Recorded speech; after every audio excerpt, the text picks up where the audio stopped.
This is your WCFW Daily News Roundup for 105.7 CFW in Chippewa Falls and 93.5 The Tap in Eau Claire. For 105.7 WCFW News, I'm James Kelly. It's been nearly 2 years since HSHS and Prevea announced they would close all of their healthcare facilities in the Chippewa Valley, including Sacred Heart Hospital in Eau Claire and St. Joseph's Hospital in Chippewa Falls. Since then, area residents have struggled with inadequate access to healthcare, and the remaining healthcare providers in the region have become overburdened with their increased responsibilities. For Chippewa Falls residents specifically, the loss of St. Joseph's Hospital also meant the loss of quick access to emergency care. With no hospital in the city, residents who suffer a medical incident at home now have to travel 20 to 30 minutes to Eau Claire to receive that care. The additional travel time has made it difficult for EMS providers to respond to calls as quickly, and Lieutenant Chad Shara from the Chippewa Falls Fire and Emergency Services Department says they've started to consider whether a patient really needs to be transported to a hospital or if their crews can adequately treat them at the scene.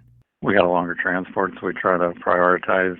Does this patient really need to tie up an ambulance when there could be a next call that comes in when the patient's more critical? So I think our no transports have picked up than when we used to have St. Joe's, because then you could just take them up to St. Joe's, and at least they're in a hospital facility.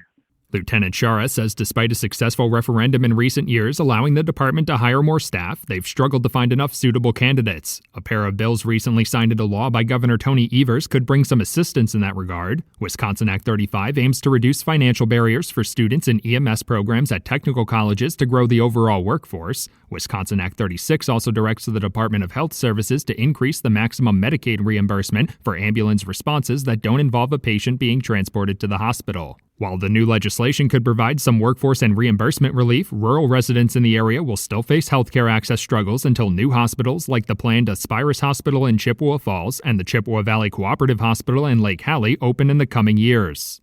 Xcel Energy officials have announced they've received approval from the Public Service Commission of Wisconsin to move forward with a major transmission line project. According to a press release on Monday, the agency's approval of the Western Wisconsin Transmission Connection Project will connect new and existing substations between Eau Claire, Clark, and Trempealeau counties. Xcel Energy officials say the project will create a stronger and more resilient grid for their customers across the upper Midwest. The company first began working with local landowners and state agencies to identify a potential corridor for the project in 2023. Construction is expected to officially begin in 2027, and the project could be in service by 2029. Officials also say the project will generate millions of dollars in economic benefits for the region through construction jobs and local tax revenues going towards schools, roads, and other infrastructure projects in the region. Republican state lawmakers have proposed legislation that would require approval from local voters before municipalities can impose vehicle registration fees on them. The vehicle registration fees, commonly known as wheel taxes, require residents to pay an additional $10 to $40 to register their vehicle each year. The legislation comes as the city of Eau Claire seeks to increase its wheel tax from $26 to $50, which officials say will bring in an additional $1 million in revenue.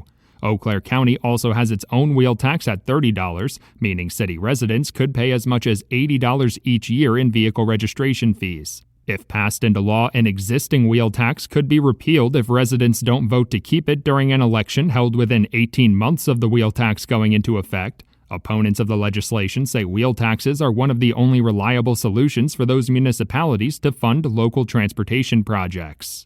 With proposals for more major construction projects in Eau Claire, officials are seeking more community input. City officials say they're hoping for more communication with residents about the day-to-day impact of these proposed projects, including renovations on the Dewey Street Bridge and upgrades to the Chippewa River State Trail. They're also hoping for residents to participate in a planned study that would see Farwell Street in the downtown area reduced from 4 lanes to 2 lanes in an effort to improve pedestrian accessibility and open up more parking.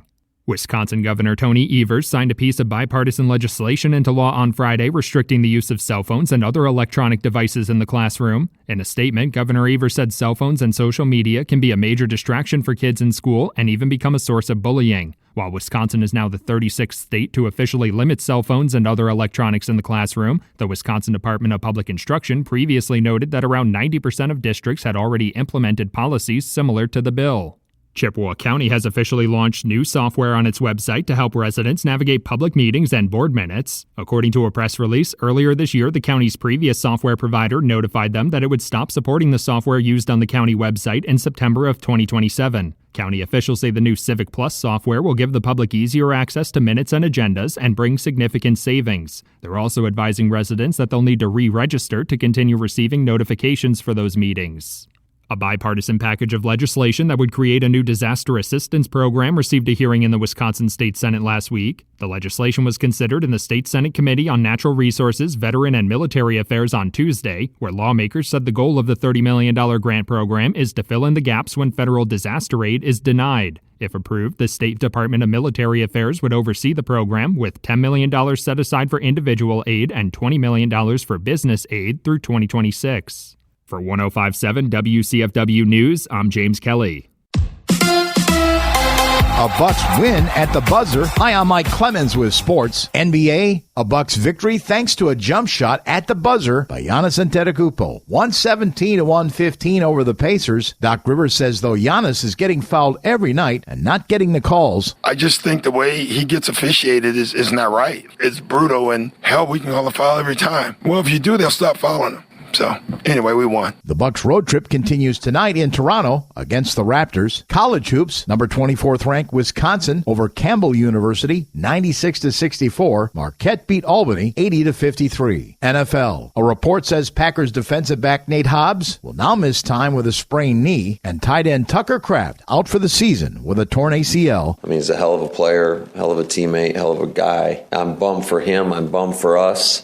But now other guys are going to get an opportunity. That's Packers head coach Matt LaFleur with Sports on Mike Clemens.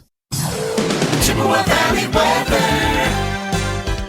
Mostly sunny today, our high in the upper 50s to near 60 this afternoon. Tonight, mostly cloudy, becoming breezy late tonight with a low in the upper 30s to low 40s. Tomorrow, sunny, breezy, and a bit cooler with a high right around 55. I'm meteorologist Sean Cable.